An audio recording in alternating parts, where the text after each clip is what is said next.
Slam Dunk is a sports anime that came out in 1993, and since then it's been regarded as one of the best, most influential sports anime of all time.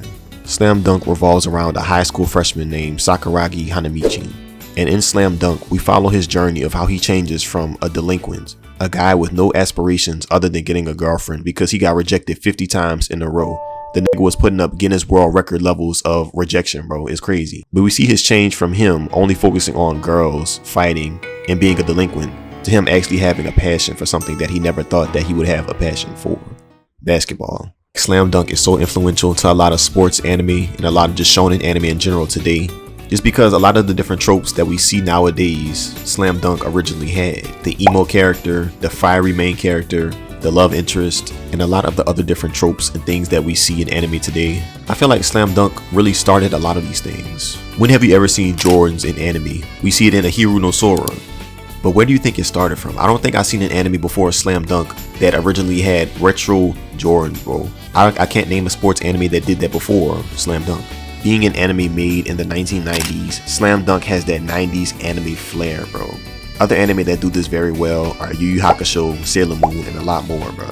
And this flair that I'm talking about can only be described as a combination of charisma, charm, and boldness. Within the characters, the soundtracks, just the way that the show looks, the animation, everything.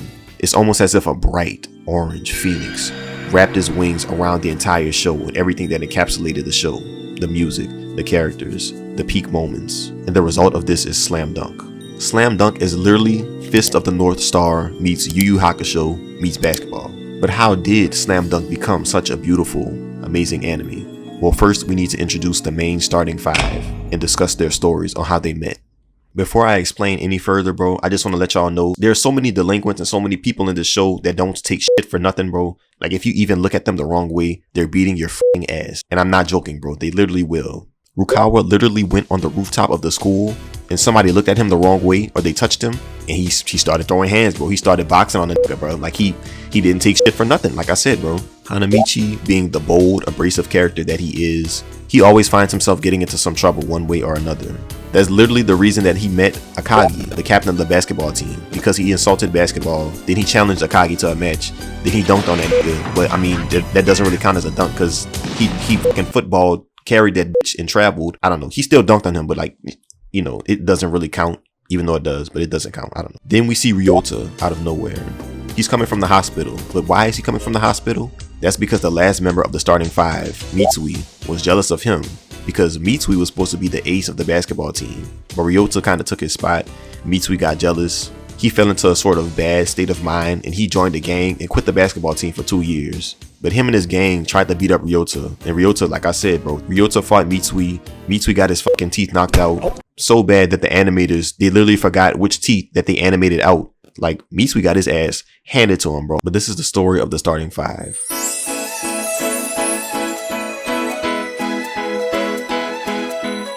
Hanamichi, the bold, rude, crude, but still funny delinquent. Rukawa, the moody, emo nigga. Sasuke, the delinquent as well. Ryota, the pretty boy, that's also still a delinquent. And if you talk about his height, or if you fuck with him, he's gonna beat your ass one way or another. And Mitsui, the MVP, but also still delinquent. And like I said before, if you mess with him, if you mess with any of them, they're gonna beat your ass. And the glue of all these delinquents is Akagi, the captain of the basketball team. A person with strong moral standing, a strong sense of responsibility and justice, and the person that will always keep all of these characters in check, especially Hanamichi. These characters together have such interesting and amazing dynamics that it's always interesting and there's never a dull moment when all of them are together, or at least 2 or 3 of them, or even just by themselves. It's always something fun and interesting that they're going to get themselves into. Hanamichi and Ryota both have love interests that they probably don't have a chance with. Akagi had Hanamichi's back when Hanamichi was at his lowest, and Hanamichi had Akagi's back where they both were at their highest. Ryota and Mitsui have history together. Hanamichi and Rukawa were probably Naruto and Sasuke before Naruto and Sasuke were even a thing. The parallels and the connections between a lot of the main cast are just so well thought out, in depth, and coherent. It's amazing to see all of these connections unfold how they do. Now we have the rest of the characters. Haruko Orihime. The only thing that she knew how to say was Haruko, sweetheart.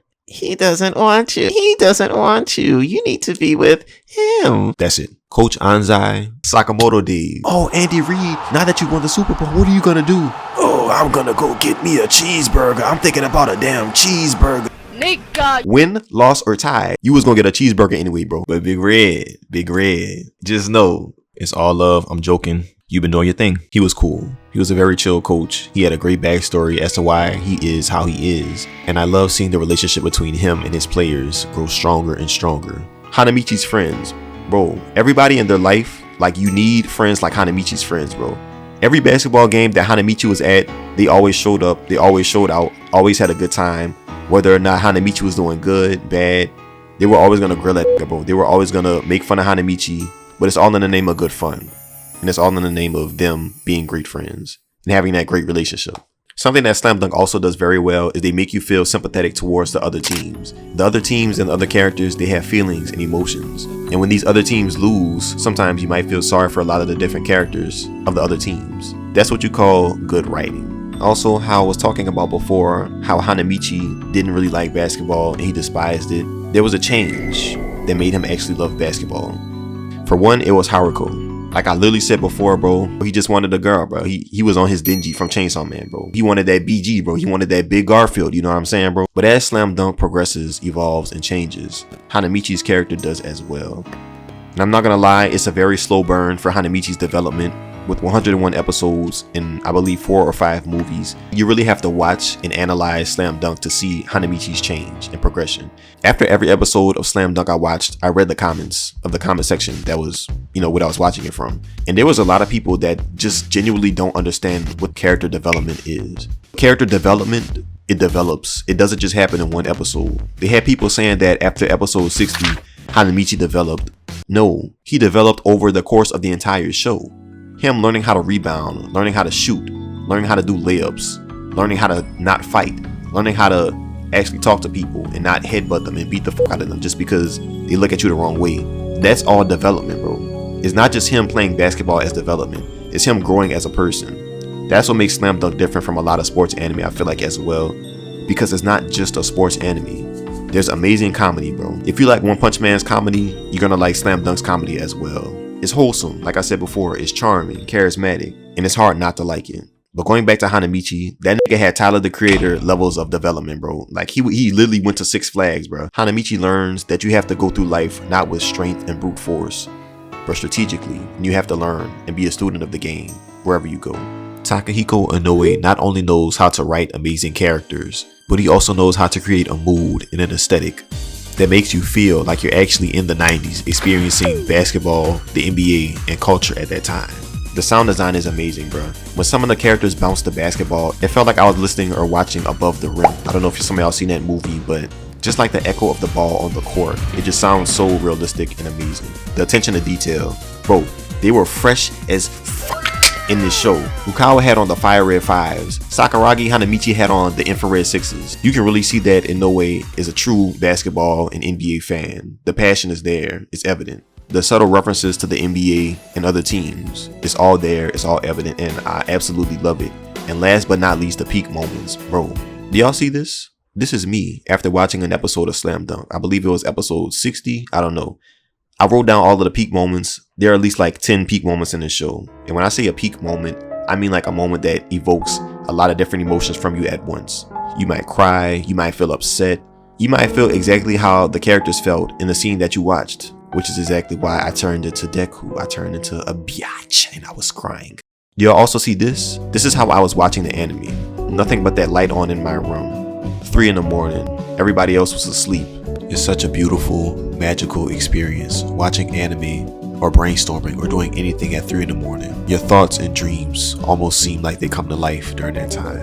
And everything that you ever thought was impossible feels possible. It was a feeling like nothing that I could ever explain. Just amazing, and I'll never forget it.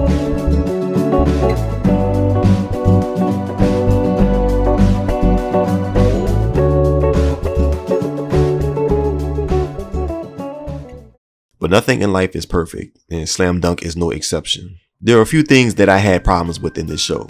Haruko, do you know how to say anything other than Sakuragi-kun or Rukawa-kun, bro? Also, they cursed a lot in the dub, I only watched one episode of the dub. I compared it with the sub because I watched episode 1 of the sub and the dub, and I just went with the sub. But bro, there was a point in time in episode 1, they said bitch like 4 times in a row, bro. Run away? We'll see who runs, you stupid son of a bitch! They made him mad. Get lost. Get lost? I'll kill you for that. Who do you bugs think you're talking to? Not you, bitch. I meant the guy who holds your leash, Hota. Did you just call me a bitch, you little punk ass? Yohei Mito, this freshman class has serious balls. Y'all cursing like y'all just learned curse words for the first time, bro. Also, bro, I don't know if Akagi was black or not, but to constantly call that nigga a gorilla, like, bro, and make a joke out of it and have a nickname, Gory, for gorilla, bro, that's actually wicked, bro. I'm not gonna lie, that's actually wicked. I know it was made in 1993. I forgot if slavery was still going on back then, but like, that's wicked, bro. And also, I'd say the pacing was very, well, I'm gonna say inconsistent. That's a better word. I like One Piece. This comes as no surprise. One Piece is my favorite anime of all time. But there's a lot of similarities between Slam Dunk's pacing and One Piece's pacing. And when I say that, I mean the recaps. I promise you, if I skipped the recaps of each of the different episodes, I probably would have finished Slam Dunk a week earlier. Because, bro, it was bad. It was bad. It was very bad. This leads me to my last question of the video. Why was Slam Dunk canceled? I did a little bit of research, and apparently there are a lot of reasons as to why Slam Dunk was canceled and didn't continue. I'm just going to put them as theories. Theory number 1. I read somewhere that Takehiko Inoue, the creator of Slam Dunk, he didn't really like the progression of the anime, and he didn't want any more of the anime to be adapted, which is why it stopped at episode 101. Theory number 2. It was one of those things where Slam Dunk wasn't really popular in the 90s, and later people came around and appreciated its greatness. Similar to how people did with, Scooby-Doo 2, Scooby-Doo 1, Spider-Man 3, The Cat in the Hat 2006, I think it is. That's a peak movie. Don't play. Come on now. That's a good movie, bro. I don't care what anybody says. Theory 3. They said that it would cost too much money during the time that it was being produced, so they just decided to put it at a good stopping point and just leave it be. I don't know if that's true or not. There were a lot of different theories, but nothing was really concrete. It was just all speculation and theories by fans of the show and other sources. But hey, I might just read the rest of the Slam Dunk manga myself, and hopefully it's a good time. But yeah, that's gonna do it for this video. If you enjoyed, make sure you leave a like, subscribe for more anime reviews and other anime videos. I love you. Take care of yourselves. Stay warm. Stay safe. And if this video comes out on Christmas Day, Merry Christmas. I don't know if it will, but I will try. Goodbye and peace.